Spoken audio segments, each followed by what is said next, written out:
Market లోకి ఇంకో కొత్త స్కామ్ వచ్చింది. ఈ స్కామర్స్ ఎంత అప్డేట్ అవుతున్నారంటే మీ మొబైల్ కి ఒక అన్నోన్ నెంబర్ నుంచి కాల్ చేస్తారు. మీరు ఫోన్ లిఫ్ట్ చేసి ఎవరు అని అడగగానే మీ నెంబర్ మీ ఫ్రెండ్ ఇచ్చిండు అని రాండమ్ గా ఎవరిదో ఒకరి నేమ్ చెప్తారు. మీరు ఫర్ ఎగ్జాంపుల్ మీ ఫ్రెండ్ పేరు సురేష్ అనుకుందాం. వాళ్ళు కాల్ చేసి మీ నెంబర్ సురేష్ ఇచ్చిండు అని చెప్తారు. మనం కలిసి చాలా రోజులైంది కదండి, మీరు మర్చిపోయి ఉంటారు, ఈ వీక్ మా ఇంట్లో ఒక ఫంక్షన్ ఉంది, మీరు సురేష్ మాత్రం ఖచ్చితంగా రావాలి అని చెప్తారు. అలా చెప్పి సురేషే మీకు కాల్ చేస్తా అన్నాడు, కాకపోతే అతని ఫోన్ స్విచ్ ఆఫ్ అయిందంట, వేరే నెంబర్ నుంచి మీకు కాల్ చేస్తా అని చెప్పిండు అని కూడా చెప్తారు. అలా ఇతనితోటి మీరు ఫోన్ లో మాట్లాడుతూ ఉండగానే ఇంకో కొత్త నెంబర్ నుంచి మీకు కాల్ వస్తుంది. మీరు ఎలాగో అతనితో మాట్లాడుతూ ఉన్నారు కాబట్టి అవునండి కొత్త నెంబర్ నుంచి మనకు కాల్ వచ్చింది అని చెప్పగానే అవునా అండి ఒకసారి కాన్ఫరెన్స్ పెట్టండి, ముగ్గురం మాట్లాడదాం ఒకటేసారి అయిపోతుంది కదా అంటారు. అరే కాన్ఫరెన్సే కదా ఏమైతుందిలే అని అనుకొని మీరు వెంటనే కాల్ ని మెర్జ్ చేసేస్తారు. మీరు ఆ కాల్స్ ని మెర్జ్ చేసిన వెంటనే ఇందాకొచ్చిన కాల్ నుంచి ఒక ఓటీపీ ఆడియో వినిపిస్తుంది. ఆ ఓటీపీని ముందు కాల్ చేసిన అతను విన్న వెంటనే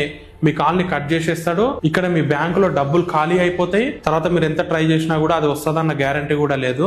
దీన్నే కాల్ మెర్జింగ్ స్కామ్ అంటారు. ఈ మధ్య ఇవి కూడా చాలా ఎక్కువైతున్నాయి. మీకు తెలిసే ఉంటది, ఓటీపీ టెక్స్ట్ లోనే కాదు కాల్ ద్వారా కూడా మనం తెలుసుకోవచ్చు. అందుకే ఎవరైనా అన్నోన్ నెంబర్ నుంచి మీకు కాల్ చేసి మీరు అది చేయండి ఇది చేయండి అని చెప్తే మీరు వెంటనే అలర్ట్ అయిపోయి ముందు మీరు మూసుకొని ఫోన్ పెట్టేయండి అని మర్యాదగా చెప్పేసేయండి. సో ఈ స్కామ్ కి బలవ్వకుండా ఉండడం కోసం వెంటనే ఈ రీల్ ని మెయిన్ గా మీ ఫ్రెండ్స్ కి ఫ్యామిలీ మెంబర్స్ కి షేర్ చేయండి.